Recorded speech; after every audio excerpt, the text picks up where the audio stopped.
Hello, Fiedelbogen here. To my fellow workers in the vineyard worldwide, greetings. The title of today's talk is Men Can Stop Rape? Whatever. Our wise and wonderful friends, the feminists, have a wise and wonderful saying that you have undoubtedly heard. Yes, in their wise and wonderful way, our feminist friends have made known to us that men can stop rape. Now, you might wonder if that maxim contains any wisdom at all, or then again, you might wonder if I am only being a wise guy. So watch closely. I am going to insert this wondersome wisdom into the bench vise of intellectual violence, cranking the jaws tighter and tighter until the specimen cracks open and parts fly out upon the floor. That way we can scrutinize them.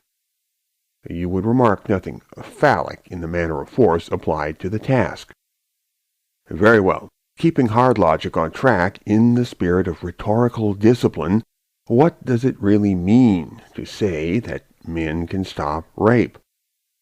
On the face of it, very little, and yet quite a lot. But here, let me break it down by stages, sparing no pains either to myself or to my audience. Everything in this examination turns upon two major points, or rather questions. First, who or what is men? And second, what does it mean to say that men can stop rape? I will address these points in order. To address the first major point, the subject noun men is the plural of man, meaning an adult male human. So, if we say that men can stop rape, we must understand that more than one adult male human is involved in the projected action. This plurality of male participation may be classified under a dual heading, men severally and men jointly. To speak of men stopping rape severally, almost any man is theoretically able to stop rape, either by personally ceasing a rape action once started or by intervening to terminate such an action. And any number of men at separate times and places will have the like capacity. So even if these men act alone and unknown to each other, they are endowed with the same potential to either personally cease a rape action or intervene to terminate one. Therefore, it is permitted to class these men as a set or ensemble, from whence we may fairly conclude that men severally can indeed stop rape.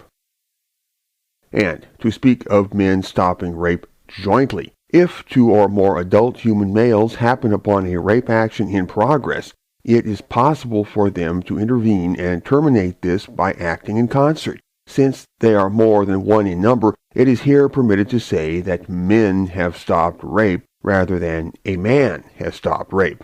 In the unusual case of gang rape, only one man at a time is raping. Hence, it is theoretically possible that his gang mates will have a change of heart and intervene jointly at any given moment to stop him. So again, it is permitted to say that men have stopped rape. To sum up, I have noted that men is the plural of man. I have further noted that men can have two distinctly different senses, so that the possibility of a solitary male stopping rape is not excluded. And I think that covers the possible meanings of men in the statement, men can stop rape. But a final nuance bears consideration. It is possible not only for men jointly or severally to stop a rape action in progress, but for them to intervene in a rape scenario in order to forestall a merely contemplated rape action. That is to say, the parties would intervene in the scenario before the would-be rapist had effected penetration. In such a case, it would not be correct to say that they had stopped rape, but only that they had prevented it. The matter thus far given is laid out with monotonous clarity and thoroughness. It merely states something that most people could work out for themselves if they would so inhumanly tax their own mental endurance. All in all, it does not meaningfully advance the project of human understanding. It is trite, and it has no utility. Yet the subject of the talk is important, so people say. so I have treated it accordingly as a matter of import. I will now address the second major point referred to in the beginning. The verb to stop must be disambiguated, even as the noun men. I paved the way to that task in the first part of the talk when I sketched rape scenarios, but now I must take it a step further. The proposed or imagined project of stopping rape may be understood under a dual heading: concretely stopping it and abstractly stopping it. We have already made clear what it means to concretely stop rape. It means to either personally desist in a rape action or to compel somebody else to so desist. We have also underscored the distinction between stopping rape and preventing rape. The talk can now move forward in the light of these understandings. So, to abstractly stop rape does not mean to stop a precise episode of rape, but to make rape vanish as an earthly phenomenon. Thus, to declare that men can stop rape could also mean that men acting jointly or severally can terminate the very existence of rape. But if you think for a minute, you will see that stopping rape in this globally existential way can only mean to prevent rape, any rape, from ever getting started in the first place. That is what it would take. So it is easy to see that if men are to make rape entirely stop existing on Earth, they must operate preventatively. Very well, how might they go about this? Briefly, in one or both of the two ways which follow. The first way, already touched upon, is that men would physically intervene to prevent rape from happening. Now, if this is to be effective toward ending the very existence of rape, one would need to mobilize enormous numbers of men for the task, and to organize these men for both patrolling and intelligence-gathering purposes, that is to say, spying. Effectively, you would need to create an anti-rape police state.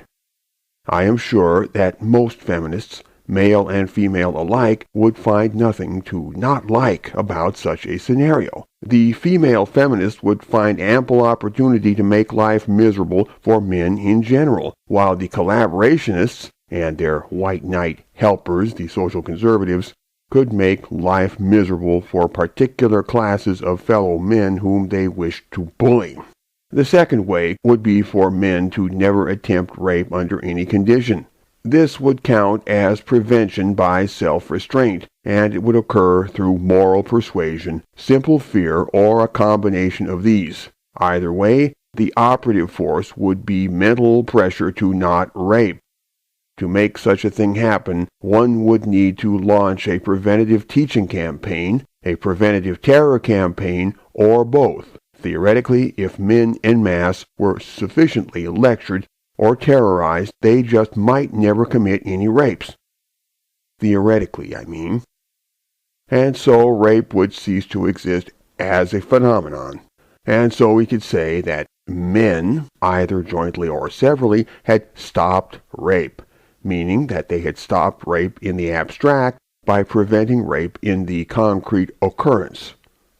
Moral persuasion efforts are already underway, since anti-rape preaching and pedagogy, targeting the young especially, have been a great industry for many years. This can certainly be ramped up a lot more. As for the terror campaign, that was earlier sketched in part when we spoke of an anti-rape police apparatus. Another way to foment terror is to lubricate the criminal justice machinery with more innocent blood by making it easier to obtain rape convictions. Feminists similar to Catherine McKinnon are working hard, mostly behind the scenes where they can't be seen, to make this dream come true by securing the necessary innovations in the legal system. The beauty of this strategy is that even though it would punish a lot more actual rapists by locking up everybody who got hauled into court in the first place, it would be effective as terror even if none but the innocent were destroyed. Eventually, men would shun the company of women altogether for the sake of their own survival, so that, in theory, no women would get raped. Of course, this does not take male-on-male prison rape into account. But since the feminists don't care about that, I'm sure they'll be happy with the solution. As for the collaborationists and white knights, they won't care because they think that false rape conviction only happens to MRAs, proletarians, losers, and assorted goofballs. Very well. I think I have squeezed everything that you could ever hope to squeeze from the feminist wisdom that men can stop rape. Unless somebody can think of anything I missed. It is difficult to understand why they keep saying this, since what they are saying is either insignificant or morally grotesque. Fiedelbogen. Out, out, out, out, out, out.